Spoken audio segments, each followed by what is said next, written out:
Drop off over there. Kumpadre, tayo ay mauna muna. Yes. At ako'y mag-aantay sa inyo. Oo. Ha? Ganun babalik ha? Hoy! Sabay-sabay tayo babalik din eh.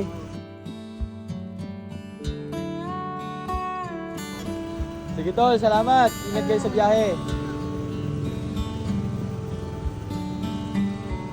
Ingat, tawa mo na.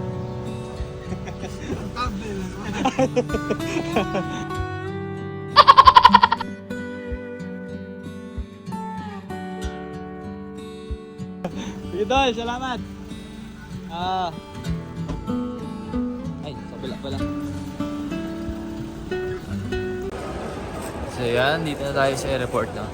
So mauna na naman tayo umuwi ng Mindoro. Kasi mag-birthday po ang aking anak.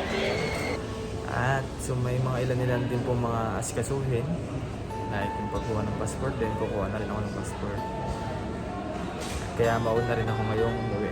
So bali siguro, magkikita-kita na lang ulit kami. Yan, dito ako ngayon sa airport. Magkikita-kita ulit kami ng BB team sa March 19 siguro, 20.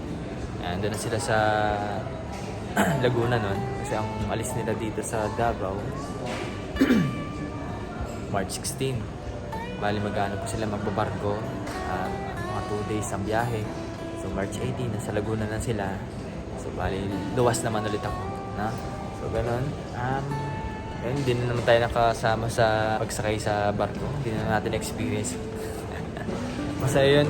Lalo na sama-sama, kompleto yung team po doon. At so salamat ulit kay Onjay at kay Mastering Ring sa pagkatid po dito sa airport. Salamat tol, mga kumpadre. At kay Ninong Paul, no? Maraming salamat at mag-ingat kayo sa mission. So alam ko meron silang mission. Siguro hindi lang ngayong araw pero sa mga susunod na araw ay meron silang lakad. Nireveal lang. Sama mo na kayo sa biyahe ko pauwi ng Mindoro. At sana ingatan tayo ng Panginoon sa ating pag-alis ngayon.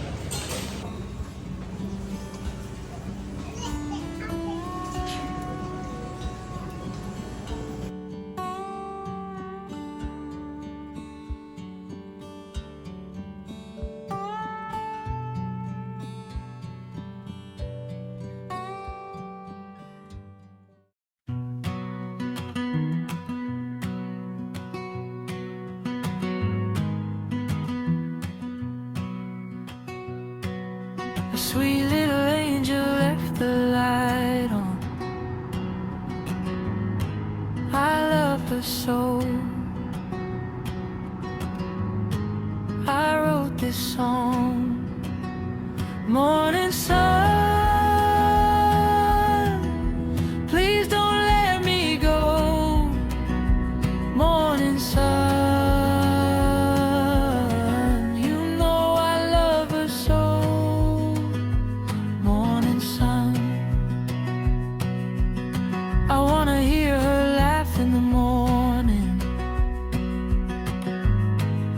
Watch her grow. I love her so. Morning sun, please don't let me go. Morning sun, you know I love her so. Morning sun, you're not the only one who wonders, not the only one who wonders. Touchdown Manila. So turn ito. Kaya dito naman sa PIPS.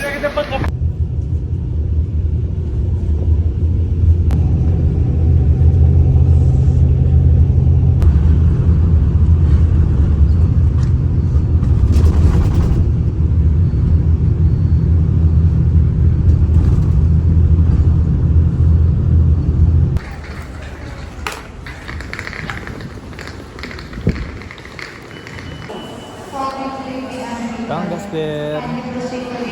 So waiting na lang tayo sa pagsakay sa Montenegro. Bali hindi pa boarding. Ayan.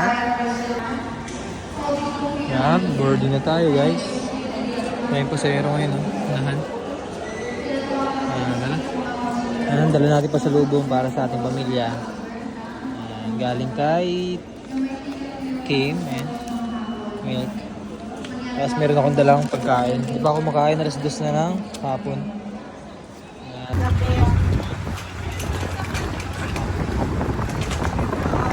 Lakas ng hangin. So, dito tayo sasakay sa Santa Alberta, Montenegro.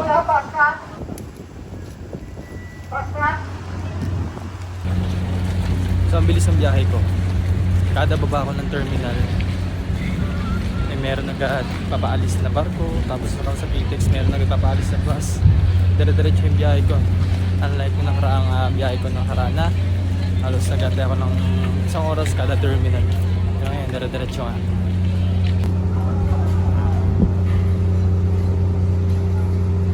At dahil gutom na nga ang person ay nanda ko na nga agad ang aking pagkain. Binili ko nga lang rin sa Batangas Pier para may kainin lang ako at talaga naman napakagutom na. Bali nga nabili kong ulam ay pork caldereta at napakasarap nga nung nabili kong karne. Napakalambot din. Saktong-sakto lang din sa 150 pesos na budget. Tapos bumili na rin ako ng kanin para swak. Eh talaga naman kulang pa po yung isang kanin. Dapat pala 2 binili ko. Ay nagutom bigla.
One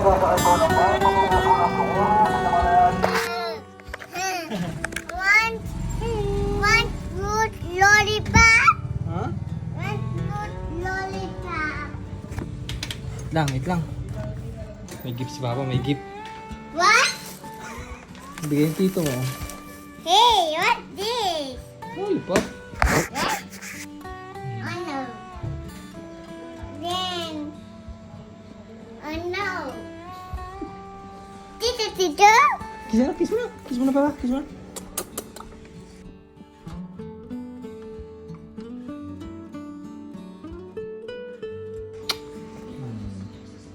Dirty Papa. Ay, sorry. Gawash mo na si Papa, no? Wash? Wash mo na si Papa. Why? Wash! Laki naman lollipop niyan. Hey. Hmm. It's so heavy na. So heavy. Why?